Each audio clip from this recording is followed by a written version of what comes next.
So today we start a new chapter. That chapter name is chemical equilibrium. तो आज हम start कर रहे हैं केमिकल इक्विलिब्रियम. अब बात आता है इस चैप्टर को पढ़ने से पहले कि इक्विलिब्रियम क्या होता है, राइट? तो आप स्क्रीन पे देख सकते हो, यहाँ पे मेंशन है कि इक्विलिब्रियम क्या होता है. Equilibrium is a state in which opposing forces और इन्फ्लुएंसेस आर बैलेंस. उसको हम क्या कहते हैं? उसको हम इक्विलिब्रियम कहते हैं. अब सबसे पहले ये डिफिनीशन तो लिखा हुआ है, लेकिन प्रैक्टिकली हम कैसे समझे कि इक्विलिब्रियम क्या होता है? देखो, रोप पे सबने चढ़ा होगा. कभी आपने ऐसा किया है कि रोप है, रोप पे आप सेंटर पे जाके खड़े होते हो एक ऐसे स्टिक लेके, ठीक है? तो ऐसे ऐसे थोड़ा सा तो हिलते हो स्टार्टिंग में, लेकिन ऐसा टाइम आता है कि आप बिल्कुल बैलेंस हो जाते हो, बिल्कुल स्ट्रेट. तो वो जो टाइम होता है, that time is called equilibrium. ठीक है, तो इसको हम क्या कहते हैं? इसको हम इक्विलिब्रियम कहते हैं. तो आई होप क्लियर होगा इक्विलिब्रियम क्या होता है. चलिए अब चलते हैं. अब हमें पढ़ना तो केमिकल इक्विलिब्रियम है, तो केमिस्ट्री में इक्विलिब्रियम का क्या मतलब होता है? तो केमिस्ट्री में इक्विलिब्रियम का मतलब होता है, स्क्रीन पे आप देखिए वहां पे, the rate of the forward reaction is equal to the rate of the reverse reaction, right? Means rate of forward reaction is equal to rate of reverse reaction. अब ये कहाँ पॉसिबल है? देखो, आपने पढ़ा होगा दो तरीके का रिएक्शन होता है, इरिवर्सिबल रिएक्शन और reversible reaction, right? Irreversible reaction में क्या होता है? एक सिंगल, अभी हम आगे एक्सप्लेन भी करेंगे, लेकिन नॉर्मल सा मैं आपको बताऊं, इरिवर्सिबल में क्या होता है? रिएक्टेंट से प्रोडक्ट बनता है, लेकिन रिवर्सिबल में रिएक्टेंट से प्रोडक्ट बनता है, लेकिन प्रोडक्ट से रिएक्टेंट भी बनता है. तो यहाँ पे अगर हम बात करें कि the rate of forward reaction is equal to rate of reverse reaction, तो ये किस केस में पॉसिबल है? क्या ये इरिवर्सिबल में पॉसिबल है? नहीं है. ये सिर्फ रिवर्सिबल रिएक्शन में पॉसिबल है, क्योंकि देखो, रिएक्टेंट से प्रोडक्ट बनना और प्रोडक्ट से रिएक्टेंट बनना, लेकिन एक ऐसा स्टेज आता है ना जहाँ पे ये इक्वल हो जाता है इन दोनों का रेट. तो उस जो वो वाला सिचुएशन आता है, that is called equilibrium state. So this is called chemical equilibrium. तो केमिकल इक्विलिब्रियम क्या कहता है? The rate of the forward reaction is equal to the rate of the reverse reaction. तो इक्विलिब्रियम और केमिकल इक्विलिब्रियम का definition I hope clear होगा. ठीक है, कि इक्विलिब्रियम क्या है, केमिकल इक्विलिब्रियम क्या है. चलिए आगे चलते हैं. टाइप ऑफ रिएक्शन में मैंने आपको थोड़ा सा बताया भी कि इरिवर्सिबल रिएक्शन और रिवर्सिबल रिएक्शन. अगर हम इरिवर्सिबल रिएक्शंस की बात करते हैं तो उसका आप डेफिनेशन पढ़िए, क्या लिखा हुआ है पहले तो. क्या है? देखो, पढ़ो. The reaction takes place in only in forward direction, therefore it is known as irreversible reaction.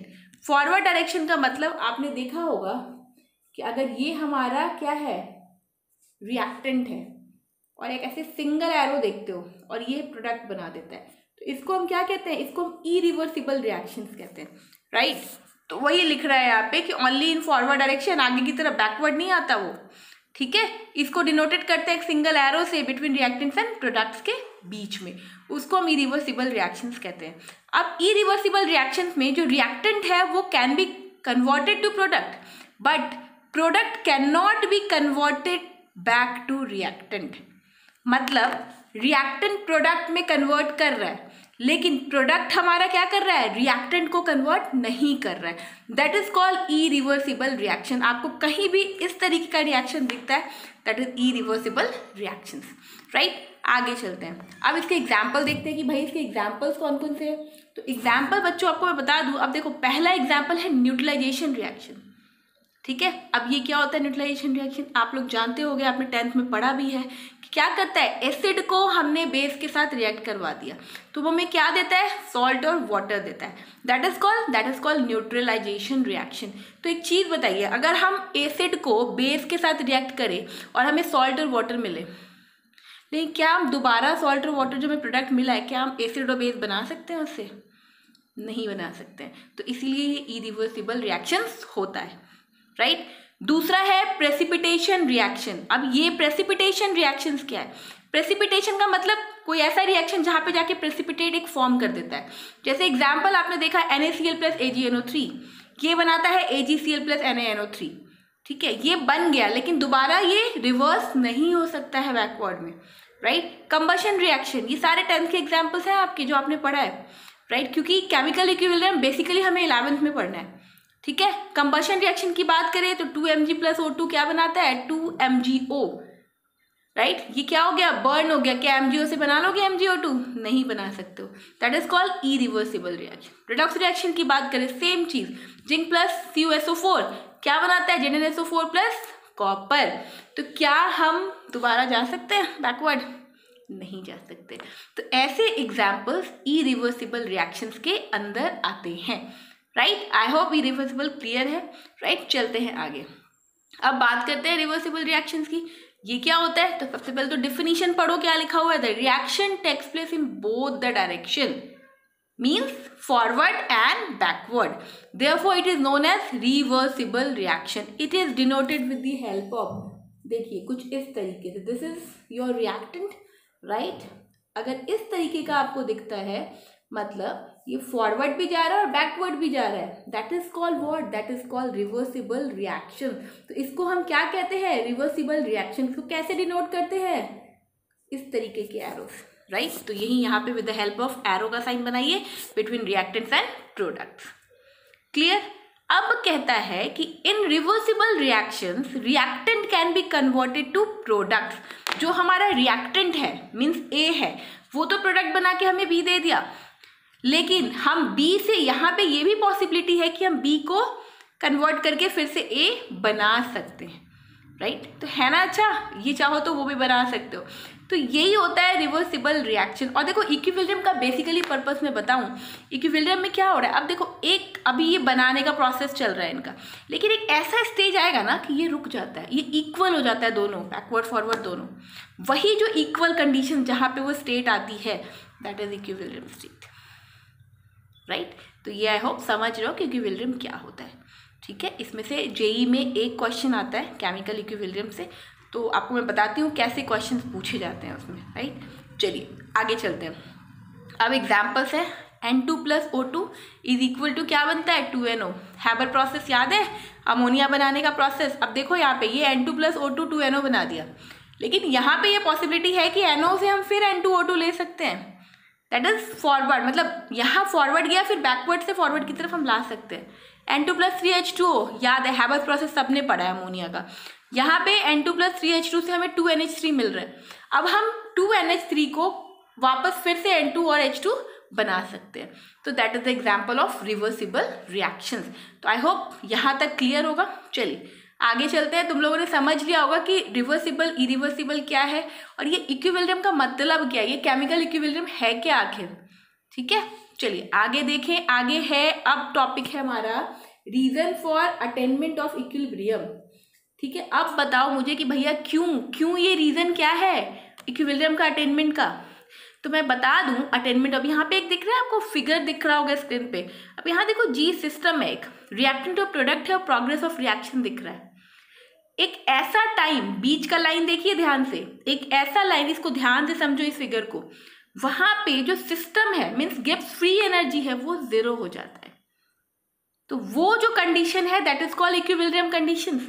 जैसे यहाँ पे मैंने लिखा है, equilibrium is a condition when the free energy of the system is minimum. ये उस कंडीशन में 0 हो जाता है, ठीक है। तो ये होता है reason of attainment of equilibrium का। चलिए आगे चलते हैं। कितने तरीके के इक्विलिब्रियम होते हैं, 2 तरीके के होते हैं। The first one is physical equilibrium, the second one is chemical equilibrium. अब हमें क्या पढ़ना है, हमें केमिकल इक्विलिब्रियम पढ़ना है। बेसिकली यहाँ से आपका चैप्टर स्टार्ट होता है। ये आपको समझाने के लिए था कि भाई क्या है केमिकल इक्विलिब्रियम, ठीक है। चलिए आगे चलते हैं केमिकल इक्विलिब्रियम। अब देखो मैंने क्या बताया, मैंने पीछे आप लोगों को ऑलरेडी बता दिया है। अब इस यहाँ पे ध्यान से इस ग्राफ को देखो, ऊपर रेट और टाइम का ग्राफ है, नीचे अमाउंट और टाइम का ग्राफ है। तो रेट और टाइम के ग्राफ में आप ध्यान से देखो, फॉरवर्ड रेट का ग्राफ और रिवर्स रेट का ग्राफ, ठीक है। ये इस तरीके से अपना हो रहा है, लेकिन एक ऐसा टाइम आता है जहां पे वो इक्वल हो जाता है रेट, ठीक है। मतलब दिख रहा है रेट ऑफ क्या हो रहा है, rate of reverse rate is equal to rate of forward rate, कुछ इस तरीके से ग्राफ में हमें दिख रहा है। अब अमाउंट और टाइम की बात करें रिएक्टेंट और प्रोडक्ट की, तो वहां पे इक्विलिब्रियम के केस में नो चेंज इन अमाउंट, ठीक है। क्लियर है कैसे, अब एक एग्जाम्पल के तरीके से समझाती हूँ आपको। यहाँ पे ले लो एक बकेट, ठीक है, ले लिया हमने इसमें। यहाँ पे हमने एक टैप लगा दिया, नल, इससे पानी का फ्लो हो रहा है और इसमें पानी गिर रहा है, ठीक है। यहाँ भी हमने एक टैप लगा दिया जिससे ये पानी यहाँ से नीचे गिरेगा। अब यहाँ की जो स्पीड है वो बहुत ज़्यादा है और यहाँ की स्पीड है तो कम है, धीरे धीरे गिर रहा है। तो यहाँ की जो स्पीड है क्या होगा, पानी धीरे धीरे गिरेगा तो इसका कॉन्सेंट्रेशन तो बढ़ने लगेगा, बढ़ेगा। अगर यहाँ तक ये लाइन है तो ये क्या होगा, इसमें कॉन्टिन्यूसली पानी गिर रहा है स्पीड से, तो ये तो बढ़ेगा ना, राइट। लेकिन अगर दूसरे केस में हम ये कहूँ मैं आपको कि यहाँ से जिस स्पीड में वाटर गिर रहा है इसकी भी स्पीड वही है नीचे जाने की, तो क्या होगा, क्या इसके कॉन्सेंट्रेशन में चेंज होगा, क्या इसके लेवल में चेंज होगा? सोच के देखो, नहीं होगा। तो यही जो चीज़ है ना, यहाँ पे वही बोल रहा है कि नो चेंज इन अमाउंट, तो ये सेकंड वाला कुछ यही कह रहा है आपको। आई होप क्लियर, ये क्लियर होगा आपको, राइट। चलिए आगे चलते हैं। Consider chemical reaction formation of ammonia, कुछ उसी तरीके से फॉरवर्ड और बैकवर्ड की बात है जो मैंने आपको बकेट वाला एग्जांपल समझाया है, वही यहाँ पे रिएक्शंस है कि कैसे अमोनिया का फॉर्मेशन हुआ, फॉरवर्ड से रिवर्स रिएक्शन, मतलब ये दोनों आपको दिखा रहा है कैसे हम बनाएंगे, है ना। N2+3H2 is equal to 2NH3, 2NH3 से हमने क्या किया, N2 और H2 को बना लिया, that is reverse reaction. Clear. चलिए आगे चलते हैं। अब बात आती है कि भाई इक्विलिब्रियम स्टेट में जो रेट ऑफ फॉरवर्ड रिएक्शन है वो इक्वल होता है रेट ऑफ बैकवर्ड रिएक्शन। ये तो हमने देख लिया कि हाँ इक्विलिब्रियम के टाइम पे क्या होगा, दोनों इक्वल हो जाते, लेकिन ये जरूरी नहीं है कि concentration of product is equal होगा कॉन्सेंट्रेशन ऑफ रिएक्शन के। वो इक्वल हो भी सकता है, वो इक्वल नहीं भी हो सकता है। ये क्वेश्चन आता है आपके कंपटीशन एग्जाम में कि क्या कॉन्सेंट्रेशन ऑफ प्रोडक्ट इक्वली होगा कॉन्सेंट्रेशन ऑफ रिएक्शन के, या नॉट इक्वल भी हो सकता है। तो वो नल वाले एग्जाम्पल्स को याद करो, ठीक है। उसमें ये जरूरी नहीं है कि कॉन्सेंट्रेशन ऑफ रिएक्टेंट इक्वल होगा, वो इक्वल हो भी सकता है, वो नॉट इक्वल भी हो सकता है। तो ये इक्विलिब्रियम स्टेट में होता है। This is very first question, मैंने आपको बताया कि ये क्वेश्चन आता है, राइट। तो इसको ध्यान से समझने की कोशिश करिएगा कि ऐसा क्यों होता है। This is very easy chapter, क्योंकि आपने आयोनिक पढ़ लिया है तो आपको केमिकल इक्विलिब्रियम में आई होप समझ ऐसा नहीं है कि इसमें नहीं आएगा, कुछ ऐसी चीज़ है नहीं, राइट। क्योंकि अब हम लास्ट चैप्टर पढ़ रहे हैं केमिस्ट्री के अंदर, तो आई होप ये सारी चीज़ें समझ रहे हो, कोऑर्डिनेट कर सकते हो। चलो आगे चलते हैं, ग्राफिकल रिप्रेजेंटेशन देखते हैं। अब यहाँ देखो रिएक्शन रेट और टाइम के ऊपर एक ग्राफ बना हुआ है। अब यहाँ पे हमने एग्जाम्पल क्या लिया, N2+3H2 equal to 2NH3, reversible reaction का लिया। अब वहाँ देखो ग्राफ फॉरवर्ड रिएक्शन ऐसे गया, रिवर्स रिएक्शन नीचे की तरफ गया, लेकिन इक्विलिब्रियम स्टेट कहाँ गया, मिडिल के एक लाइन आप देख रहे हो यहाँ से गया, तो वो जो लाइन है दैट इज व्हाट, वो इक्वल हो गया, मतलब इक्विलिब्रियम स्टेट हो गया ये, ठीक है। तो this is a graphical representation. आपसे कोई ग्राफ पूछे तो आप इस तरीके से उनको रिप्रेजेंट करके बता सकते हो बोर्ड एग्जाम्स। चलिए अब बात करते हैं कि भाई केमिकल इक्विलिब्रियम का कैरेक्टरिस्टिक्स कैसा होता है, ठीक है, कैरेक्टरिस्टिक फीचर्स कैसा है। तो पहला कैरेक्टरिस्टिक फीचर कहता है कि at equilibrium reactant and product both are present. Equilibrium में रिएक्टेंट और प्रोडक्ट दोनों प्रेजेंट होगा, ऑब्वियसली होगा, एक सिस्टम के अंदर आर और पी दोनों ही प्रेजेंट होगा, तभी तो वो इक्वल कंडीशन में जाता है ना, तभी तो वो इक्वल होगा। दूसरा, both the reaction proceed in opposite direction with equal rates, होता है इक्वल रेट में करोगे तभी जाके, क्योंकि नल वाले एग्जाम्पल से हमें ये समझ आता है कि अगर हमने ऊपर से स्पीड बढ़ाई हुई है और नीचे की स्पीड कम की हुई है तो क्या होगा, बढ़ते जाएगा वो कॉन्सेंट्रेशन। तो इस वजह से हमें दोनों की स्पीड इक्वल रखनी पड़ेगी, ठीक है। Third, the concentration of reactant and product does not change, ठीक है।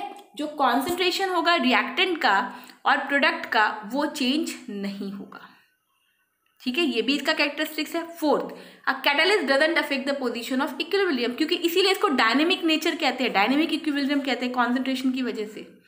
Catalyst does not affect the position of equilibrium, कोई भी कैटलिस्ट अफेक्ट नहीं कर सकता position of equilibrium. This is very important question जो आपके एग्जाम्स में आता है, केमिकल इक्विलिब्रियम का कैरेक्टरिस्टिक्स बताओ। यहां तक क्लियर है, बिल्कुल नो डाउट। चलिए अब हम बात करेंगे लॉ ऑफ मास एक्शन की, इसका डिटेल मैं आपको नेक्स्ट क्लास में पढ़ाऊंगी, लेकिन थोड़ा सा मैं आपको बताना चाहूंगी basically law of mass action क्या कहता है, एक प्रैक्टिकली तरीके से समझा के बताती हूँ। देखो दो कंडीशन है आपके पास, पहला कंडीशन है जिसमें हमने एक ग्लास लिया और उसमें वाटर डाल दिया, ठीक है। दूसरा कंडीशन हमारे पास है कि इसी पानी को हमने सरफेस पे ऐसे गिरा दिया। अब यहाँ से सनलाइट आ रहा है तो मुझे बताओ सबसे पहले इवेपोरेट कौन होगा, फर्स्ट वाला या सेकंड वाला? सोच के देखो, इवेपोरेट कौन होगा? राइट, इवेपोरेशन करके देखना एक्सपेरिमेंट, ठीक है। इवेपोरेट सेकंड वाला पहले होगा इन कंपैरिजन टू फर्स्ट वाला। क्यों? क्योंकि ये सरफेस पे फैला हुआ है तो ये बहुत जल्दी इवेपोरेट होता है, लेकिन इसका क्या है, इसका तो ऊपर वाला, नीचे वाला क्या होगा, जल्दी नहीं होगा।